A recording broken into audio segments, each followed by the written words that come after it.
Hey everybody, I am back to Story of Many after I think my last video on Story of Many was about 6 months ago. I felt like I had gotten through most of the general rules of the game, so I had done kind of a rules explanation, but obviously this is a huge game, and a few people asked if I could continue my playthrough. I actually don't know if I saved where I ended before, but in preparation for trying to do a continuation, I loaded up one of my old saves, watched my old videos, which was desperately needed after about 6 months separation. I had forgotten many of the rules. So, validation for anybody out there that is like, oh my gosh, this is a lot of rules.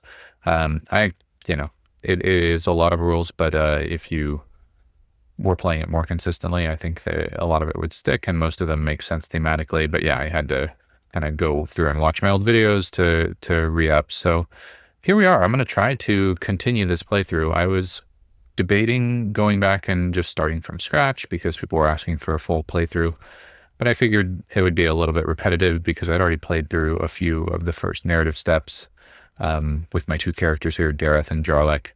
So I thought, why not just try to continue? And then I was watching my videos and I was like, oh my gosh, both my guys are almost dead.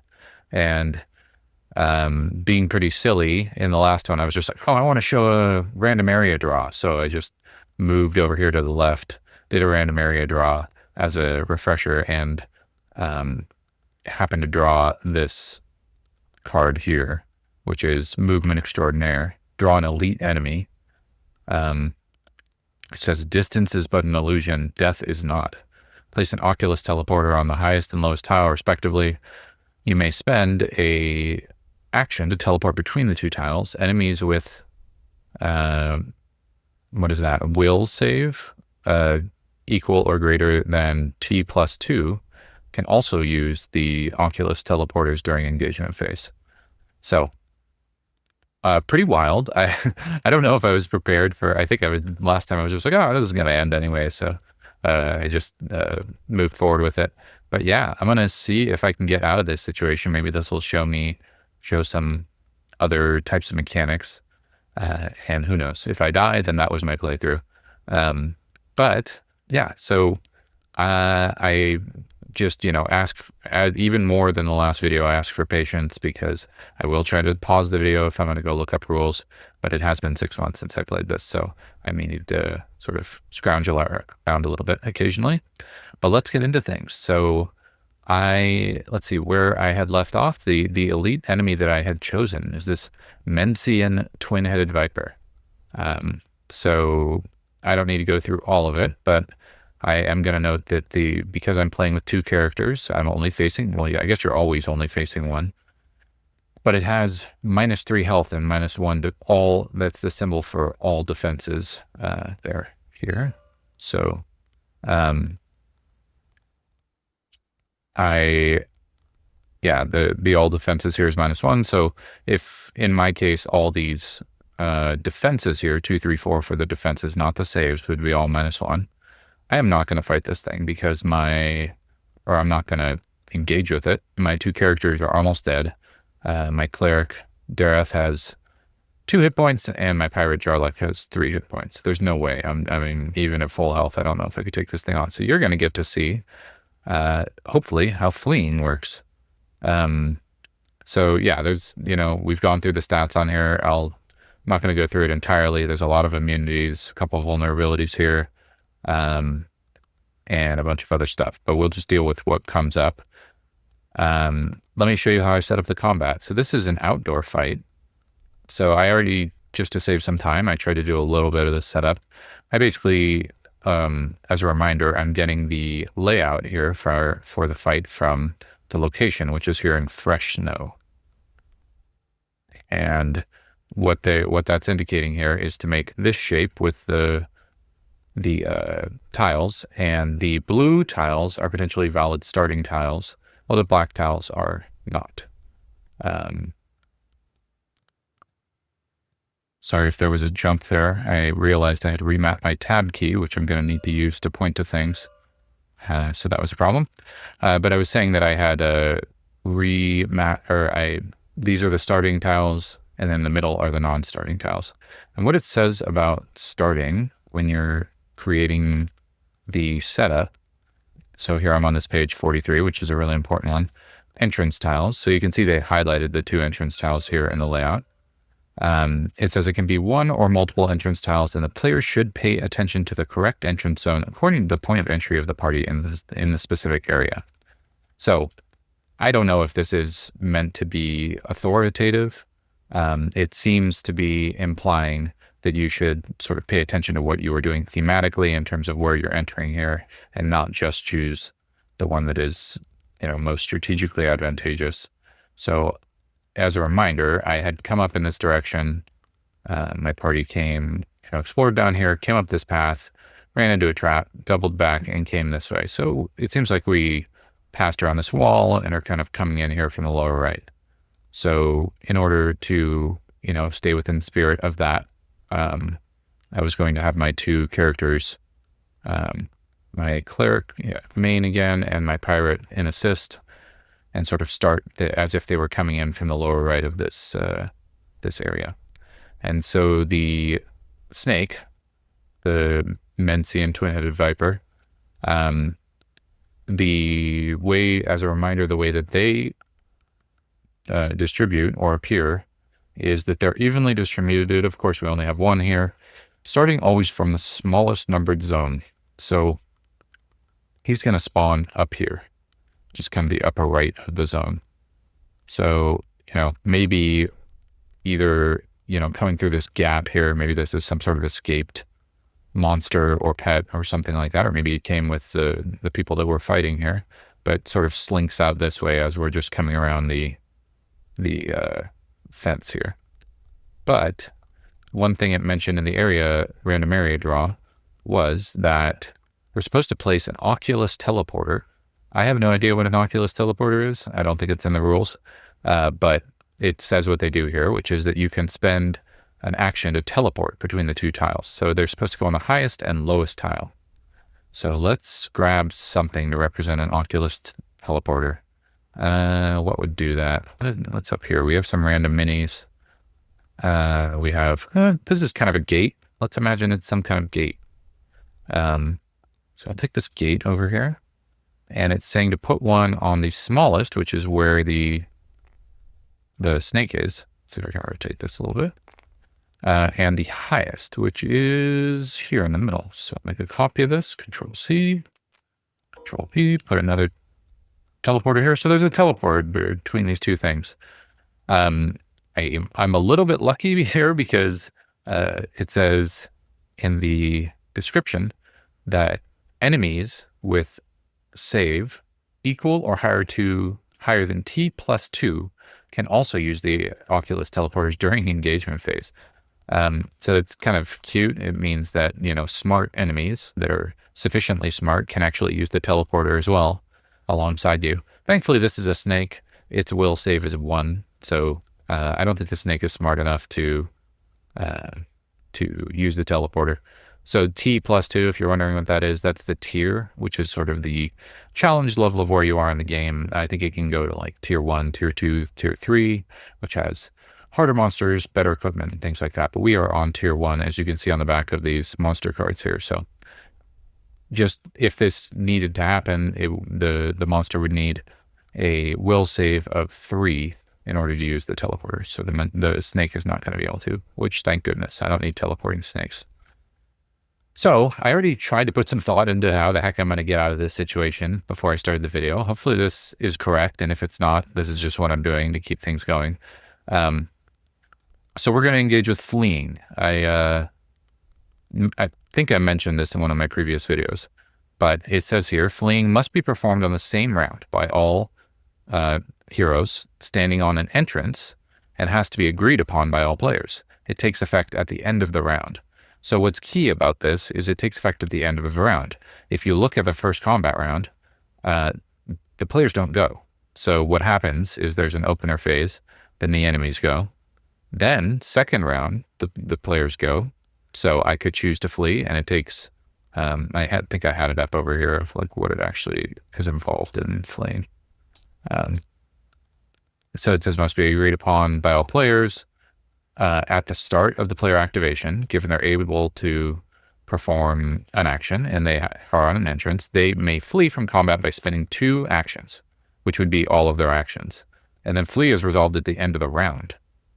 Even worse, so it says the enemy phase is resolved as normal, but the players defend or save versus any attack with disadvantage. During flee, players may move with them a helpless ally.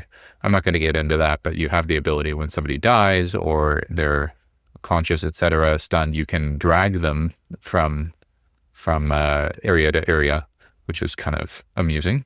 But yeah, I don't know if I ever talked about disadvantage and advantage either. Let's see if I can pull up the rules really quickly.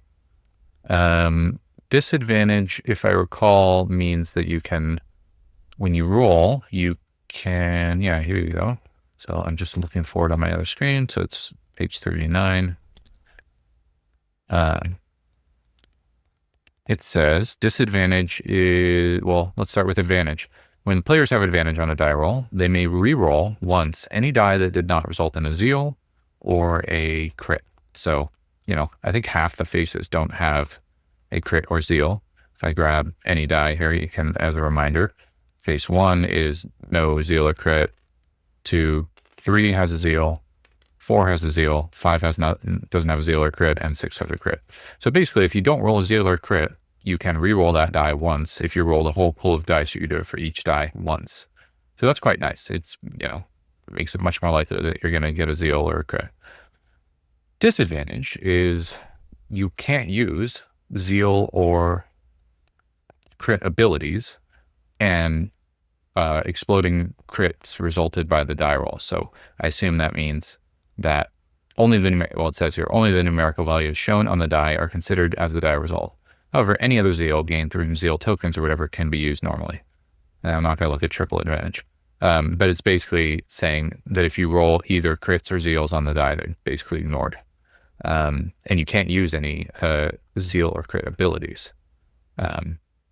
Interestingly, it says you can use zeal tokens, but if you can't use zeal or crit abilities, then there's probably a limited amount of things you can use zeal on. So it's bad. So when we're defending and things like that, we wouldn't be able to use zeal to increase our defenses and stuff. We're almost dead. So our goal here is our goal is to not get hit. Generally speaking, unless I look this up prior, because I was like, how far can this thing move? Unless it has, and just as a reminder, there on the bottom, normally I might have in both the fights I think I've demoed so far, there have been no options for reactions, but some enemies allow you to negotiate or bribe them or whatever. So this snake is just going to try to kill us. So unless they have a trait, I think it's something like, something related to fast or something similar, then they move 1 per turn. So since the snake is going twice, my goal here is to not let it reach me, and because I'm going to have disadvantage in trying to defend, and it's just going to be a bad scene. So I'll run through the combat, and we can get through it, hopefully. So let's start. I already shuffled the stack of zones and placed them according to their respective areas. That's not helping. I already drew the enemy card. I did the number of appearances, placed enemy on the tiles from lowest to highest. Then place all companions on the available entrance.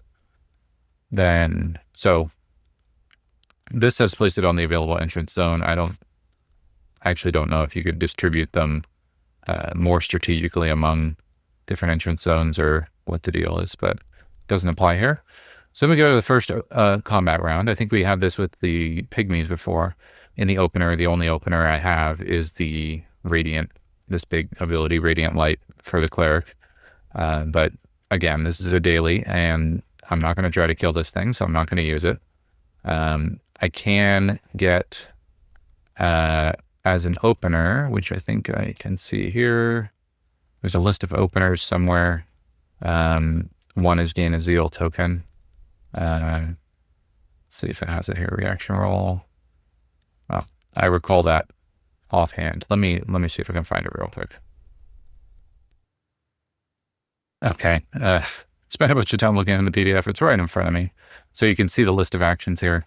Anything that has a bugle is something that can be used as a opener. So this is actually good because I thought I was going to have to do something really elaborate, but we can, as an opener, shift one. So this will help us flee. Yeah, I think that, there's entrance tiles and there's where we entered.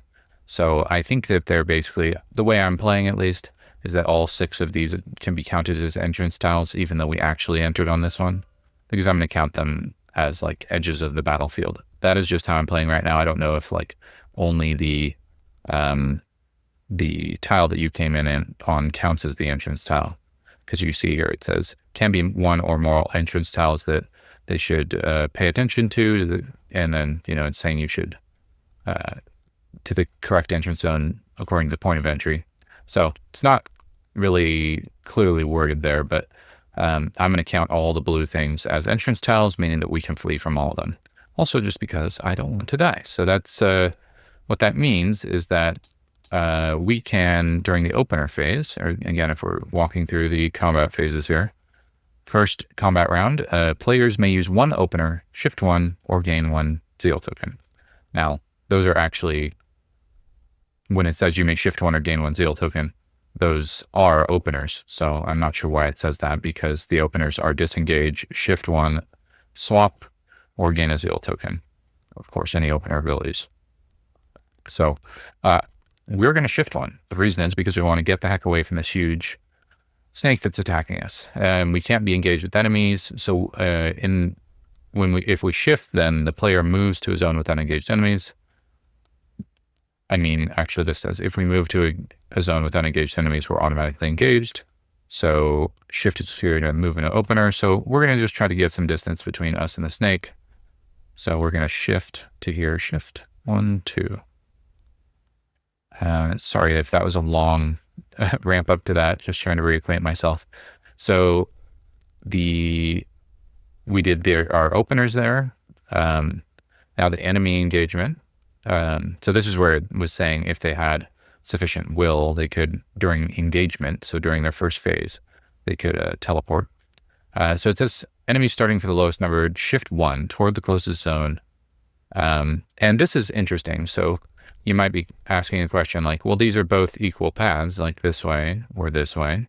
I'm almost 100% sure they can't move diagonally, but how do you determine which way they go? Good question. So on, again, mode like this page 43, even then, though it's innocuously named combat tiles, has like, some of the most important combat information in the game. So it says during combat, they appear according to the number of appearances, they're evenly distributed, et cetera, et cetera. But there's this order of play down here. And so it also includes this concept of zone rotation. So it's basically saying first, order of enemy play. This is sort of a flow chart of, bosses before minions, large before medium, et cetera, et cetera. Actually, it might be the opposite. Minions before bosses, medium before large. I'm assuming the greater means that they go in that order. But zone rotation is saying that they go to the lowest. See, in this case, they're starting on 2. They have the option to go to 3 or 1, but they will always rotate toward the smallest zone. That is at least my memory of zone rotation. I'm not, if you're playing and you're confused about it, I'm not going to search the PDF right now to find the section about zone rotation, but it has a little like handy dandy thing here. So that's supposed to be how you break ties. If they're, they will prioritize moving toward the players, but they will move in order of zone rotation. So instead of moving to 4, he will move to 3, moving toward us. So thankfully, that was his turn, because I don't think I think we can roll his attack, but we're not within range. So enemy activation, they're activating, and in the enemy activation, let's just make 100% sure as we're going through it here. Once the enemies have moved, one of the players, I'm supposed to roll the dice first, actually, before they move. So let's do that. We're supposed to roll a number die and the sort of, what's that called? Like the prey die or something like that. It's these two, essentially. for each type of enemy. We only have one here. So we got a 5 and this symbol. We'll have to look up what that does. I wrote that down as page 39. I wrote down a bunch of like key pages here to not spend a bunch of time shuffling around. Okay. This is about the worst that could happen, right? There's a bunch of stuff that just does more damage or whatever. But what we got is the little foot and the +1, right? Isn't that what I rolled? Oh, the foot and the zone. So what that's saying is, oh, here. Enemies move an extra zone during engagement, and the attack, the action now affects the entire zone. So, unfortunately, he moves again. So he's going to move in the direction of the players. So it's as if he did use the teleporter. And I think this is, all right, I'm going to have to use everything in my bag of tricks to get out of this. I thought my little extra shift 1 was going to get him away from killing me. So let's keep going. So that was really unfortunate. And then I think his attack is going to convert into his own thing. Let's hope this is not a ranged attack. It's a dang snake. I hope it doesn't have a ranged attack. So as a reminder, this is basically saying he moves 1 extra and his attack is going to affect the entire zone. Let's go look at number 5. Number 5 is Poisonous Bite. So none of these have a range icon on them. So as you can see here, Poisonous Bite is really bad. It does a bunch of damage and poisons, and then it repeats the attack versus the other player in the zone, or the other companion in the zone. Otherwise, repeat the attack versus the engaged player. So if there isn't another player or character in the zone, it'll attack the engaged character twice. No good. None of it's good. But I'm pretty sure that's not ranged because I don't see a ranged icon. So I think we're okay. He comes in here, gets extra angry, slithers super fast, tries to get a poisonous bite off, but can't reach us, hissing like crazy. We are sufficiently intimidated, but I think that's the end of his turn. Let's just make sure I'm not skipping anything in combat. So we roll the thing. Oh, interestingly, we haven't fought multiple types of enemies here, but it actually says one of the players rolls the die and the prey die or whatever to determine the behavior of each enemy in play. This roll applies to all enemies, even of different groups. So like we would use that 5 and actually the extra move and stuff for all enemies, which simplifies things a bit. That could get really bad if you roll something really bad on the prey die. They move toward the closest zone occupied by characters or their prey. We haven't gone through prey yet, but one of the things that can happen on the prey die is that they like sort of focus in on a particular character. In respect to zone rotation and order of enemy play, most enemies can move only 1, so unless they're mobile or the foot showed up on the prey die, which happened. Am I calling it the correct thing with the, I think it's called the enemy die. Yeah, calling it the prey die because sometimes it does prey stuff. Okay, so then we have the enemy activation. Once the enemies have moved, the players match the prey result. We did that and perform the enemy action following the in case prey, following zone rotation, enemies disengage. So yeah, if you get the prey result, they can actually like disengage from their current target and engage somebody else. But that, and then of course, if they have range, they will perform the attack within range limit. They do not. So I think we are good. So we end the round, resolve conditions, anything like that. And then it says if heroes fall unconscious or die, then they'll engage with somebody else, which makes sense.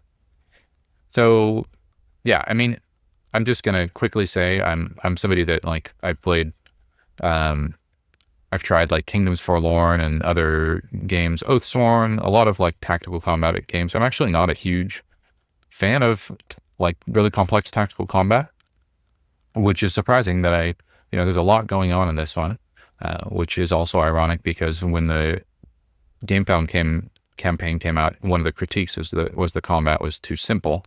They didn't actually change the combat rules really that much, but they added the idea of these tiles, which made movement much more important.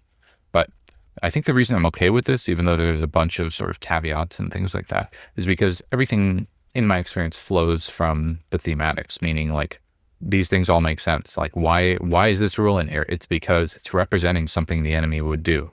I like that. um, Even stuff like sorry for this quick divergence, but it's, a piece of thought about this game. Even in games like Oathsworn, which I really like, there are things like battle flow and things like that that are complex and relatively abstract. They're more there for, in my opinion, for strategic purposes, with like a loose concept of, oh, there's a cooldown to you doing things.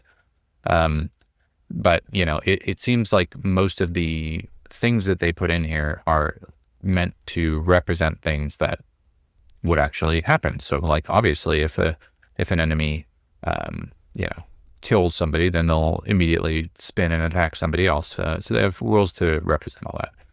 Sorry, diatribe aside, this is me speaking toward why, despite there being a lot of rules, I actually think many of these are pretty intuitive. And when you understand them, it's like, oh, cool. They're representing something that's like, what you would expect in like a tabletop RPG when a battle's playing out. So anyway, end of round, we did all that. So now we get to the character phase. Now this is where things get hairy. As I mentioned, I thought I was not going to get attacked, but what is going to happen here, if I flee, I have to use both my actions to flee, which will mean I can't move, which means he will then come in here and do something really bad that will probably kill both my characters because they're both almost dead. So what I have to do is, first of all, to flee, let's go look back and flee. It says, so we have to agree upon, of course, it's just me, at the start of the player activation, given they are able to perform an action and are on an action zone, which we are, they may flee from combat by spending 2 actions. And it says at the start of our activation. So I have to spend both actions to flee, both my characters. So basically I can't do anything. Now, what is going to save me here potentially is these heroic actions. Is that what they're called? Heroic actions. Let me look up real quick where they are so you don't have to wait for me. Okay, so heroic actions are on page 38. This is also a very dense, important section of the book. This talks about the dice and all that stuff, and then what the different tokens do.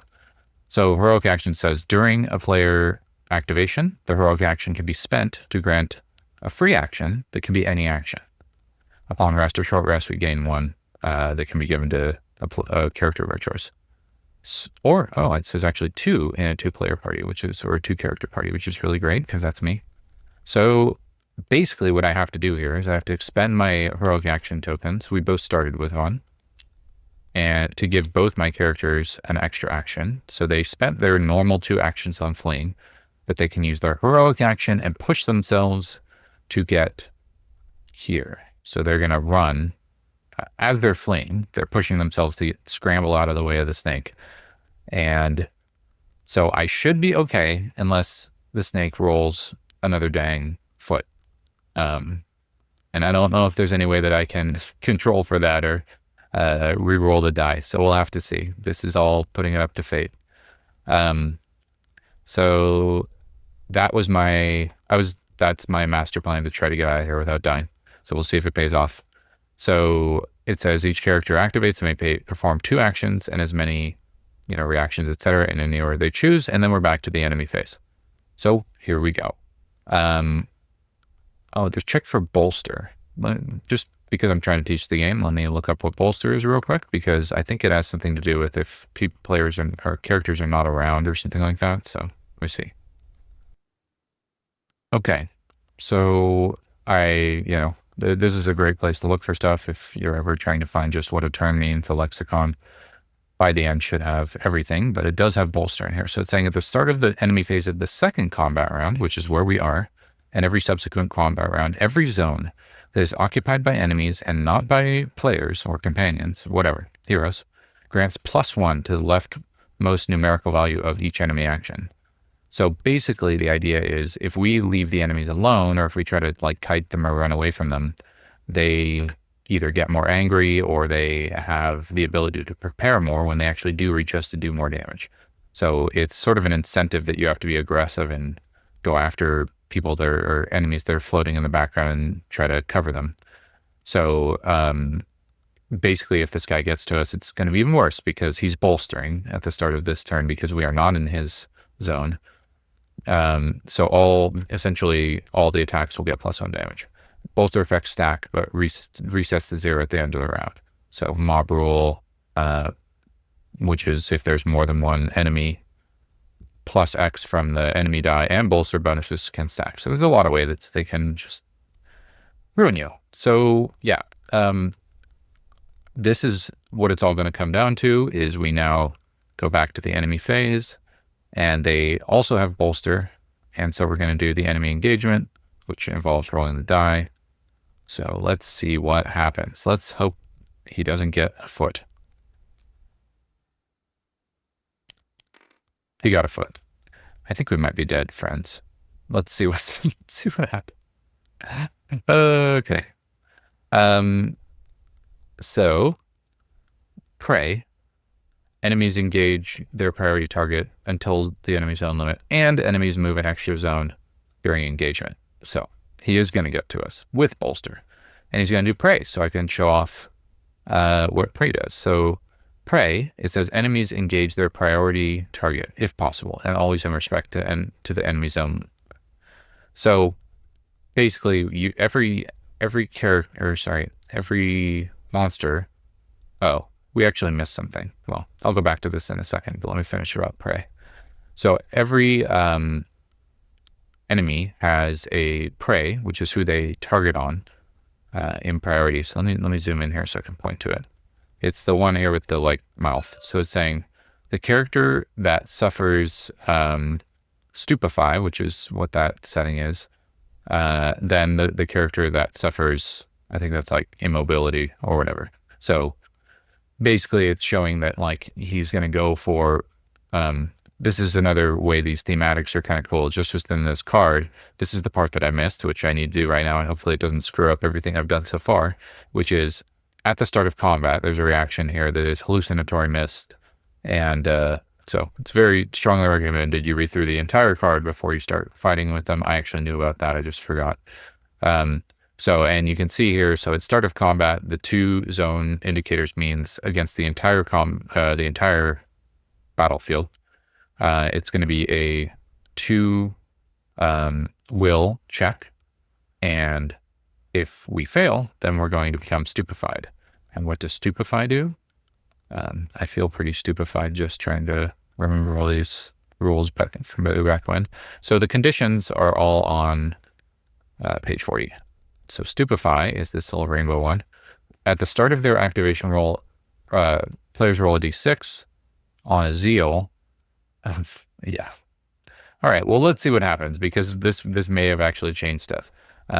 So we'll see if we got stupefied, and if they do, then when we went, I'm supposed to roll a die, and if I get any zeal symbol, which is 1 out of 3, then I'm essentially stunned. I can't perform any actions. Otherwise, I act as normal. But it does say all this stuff is used as normal, including free actions, and that heroic action counts as a free action. So let's see what happens. I should have done this at the very start of combat. So the pirate has a yellow for will checks. This was a will check, if I remember correctly, right?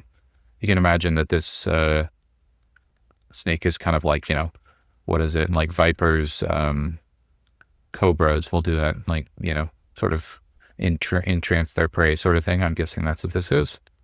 So let's see what happens if I take the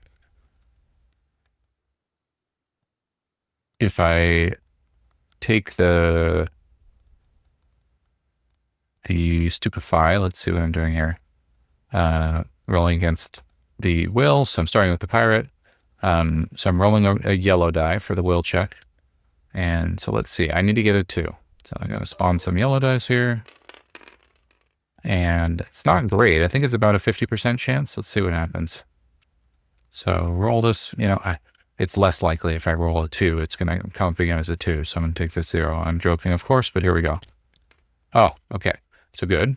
But this is not stupefied. Oh, and the cleric has very strong will. is going to get a blue die. So here's hoping that that's even more chance. But of course, can easily fail. Try this. Oh, I need to move the yellow die out of the way. Come on, come on. No. All right, great. So the cleric is stupefied. So this might be the first status effect we've gotten. So when you get a status effect, I think I mentioned it earlier, you can put it here to indicate sort of, as a reminder of how long it lasts. So there's an end of combat, which is, I believe, what stupefy is. So I'm gonna put that down. Let's double check that. Stupefy is lasts until the end of combat. So yeah, unfortunately, the pirate is like, don't look in its eyes. And Dareth just, stares deeply into the enchanting viper's, dance as it's coming directly toward us. So we have to see if, going back in time a little bit, when we got to our character turn, we have to see if Dareth the cleric was actually able to do anything. So I need to take, I believe what it said is just take any d6, and since they all have the same number of zeal and crit faces, then it doesn't matter. I'm going to grab one with zeal on it because I'm superstitious that matters, that it will roll zeal again. 1 in 3 chance, Dareth can't do anything. Okay, we're good. All right. Well, not everything that went wrong everything that could go wrong went wrong. So Darthus is stupefied, but Dareth is stupefied. Jarlath is able to grab him by his arm and yank him, saying, "Come along, we gotta get out of here." That's my best, weak pirate accent. I'm not gonna just keep saying "yar" to get in the mood. So we were able to move. Nothing changed, but I had missed those elements. So here we are. This all was the case. And yeah, now I'm now remembering that even though that all went well, we're still probably going to die. So we rolled the enemy die as a reminder. Pray. Oh, that was why I was doing that, was because I realized in pray it says something about whether someone's stupefied. So the viper knows that Dareth is stupefied and under its spell, so it's going to consider it its prey, and it's going to go straight for Dareth. So it's going to come in here, 1, and then because it had the foot, it's going to move an extra 1, and it engages with Dareth, unfortunately. I actually don't recall what would happen of who it would engage with if it just came in normally, but we don't have to deal with that rule right now. So, and unfortunately, I think Dareth is the one with less health, so also not good. So let's see. I mean, this is very likely that Dareth will die, and then we'll have to figure out what we're doing here.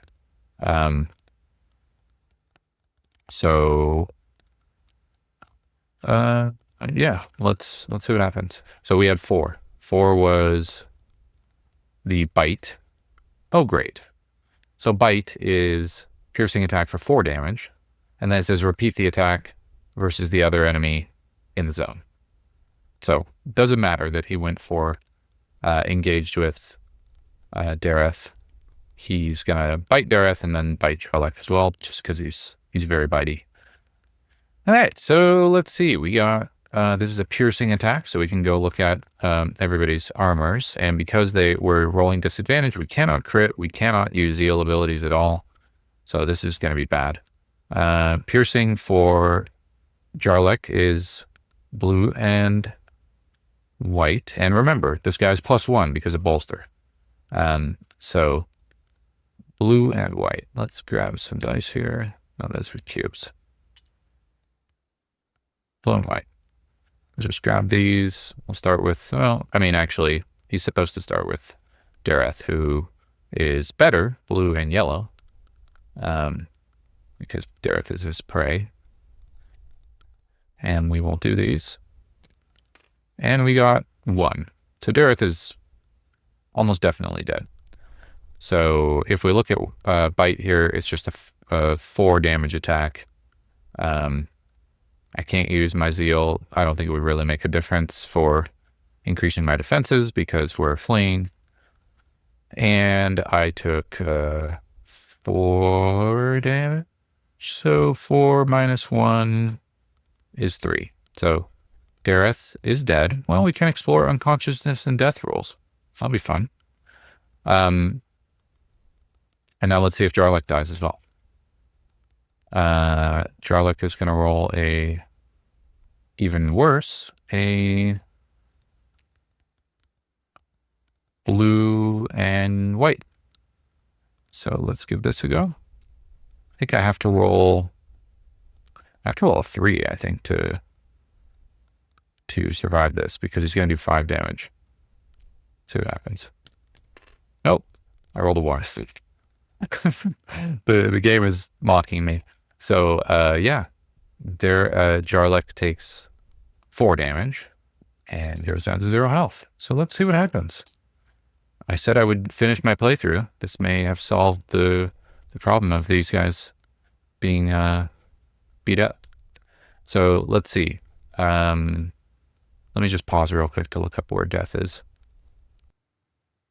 All right. Let's process this together, shall we? Process our loss. So here under the death section, which is on page, I think this is 46, it's saying you can die from all kinds of different things: going hungry, falling unconscious, not healed. So just to talk through what happens here, you fall unconscious first if you reach 0 health. Then the unconscious player or character is considered to be carried by the rest of the party. So I guess that means that they're coming around with you. If the unconscious player character is healed by any means, healed by 1 or more, they're no longer unconscious and they can act normally, but they do suffer that, what is that? Weakened, which I won't look at right now. So death of the player, there are very limited ways to avert death. So this was interesting. I was just reading this. So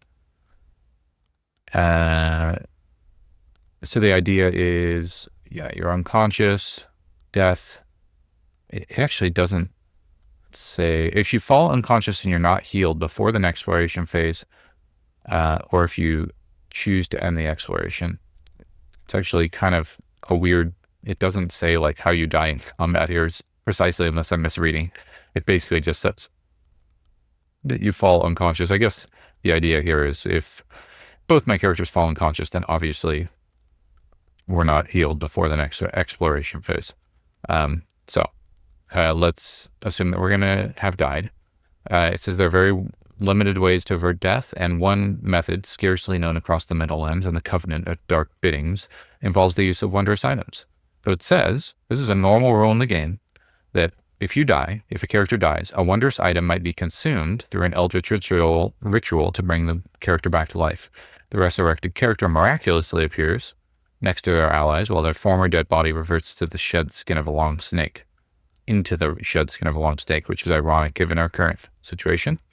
The resurrected player is at max health with all their daily spheres refreshed. And it says resurrection of the character in this manner can happen even if all characters die, given that the player has a necessary number of wondrous items, 1 wondrous item per player. We appear close to the spot of our deaths. So like, I'm reading this as like multiple phases. For example, if you're in the middle of combat and you can just have a character like consume a wondrous item and come back with like full health and all their spheres and help finish the fight. Or if you all die, then you can use wondrous items to try to bring people back after the fact. And here it says, if that happens, then you reappear at your previously explored area, started the rumor before the combat encounter that resulted in the party's death. So, and kind of put yourself out of danger. It says access to this ritual is through an achievement that can be gained at the end of the Summer Dame when the scales of Elagos shine brighter. Okay, so it's actually saying that I think Summer Dame is part of the calendar. So it's actually like at the start of the game, you don't actually have that.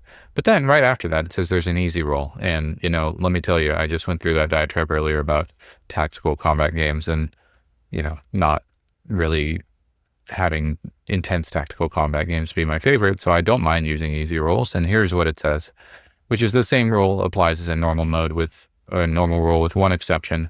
The party does not need to consume a wondrous item or have access to obscure rituals to resurrect a character. the only penalty for resurrection is that the revived character forfeits all their valuables. So this is a little bit confusing for me because it says the same rules apply. So what that would mean is that you couldn't do this before Summer Game, which is a little bit weird to me. If it's an easy rule and you die early on, why would they punish you firmly? But it's basically saying that you don't have to sacrifice a wondrous item. You can just get rid of all your current valuables. I'm not sure what valuables means. Maybe I can ask in the Discord, because I assume it wouldn't mean you lose all your equipment. Maybe it's just your money. Maybe it's the stuff that's in your backpack. It's a little bit vague what valuables is. So I could do that here. I could say, oh, easy mode. I died from the snake and I'm going to discard all my valuables and keep playing. But honestly, I feel like these two have had a really rough time in this particular campaign. So I'm probably going to call it here and say this is the end of my adventure. I will say I've played through this adventure 2 or 3 times now, and I've never had my characters die like that. I think I just got really unlucky the first fight with the pygmies hitting both my guys really heavily and some bad defense rolls. So yeah, I'm just probably going to call it here. This has already been a long video.